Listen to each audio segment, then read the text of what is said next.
Hello everybody!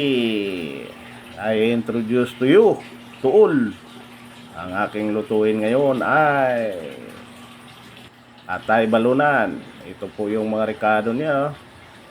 Ayan carrots, yan, atay at saka balunan. Ayan po ang ating lutuin ngayon, atay balunan. Kain tayo ng atay para dadami ang ating atay. Ang bawang panakot ng aswang, sibuyas, carrots, at saka patatas, mga kaibigan. Yan po ay malaking beneficiary sa ating mga katawan, yung mga rekado natin ngayon. Yung mga malaking natin, beneficiary sa ating katawan, mga kaibigan.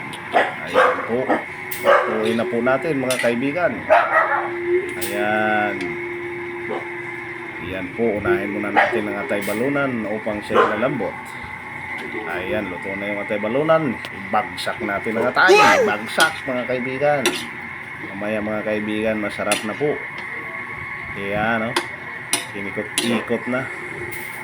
Hinaluhalo na para maging halo-halo, mga kaibigan. Ayan, loto na, mga kaibigan.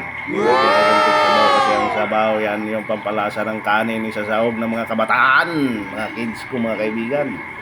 Diyan sila maraming makain dahil sa sobrang sarap sa sabaw, palang ulam-lam na, mga kaibigan. Ayan na, luto na. Wow na.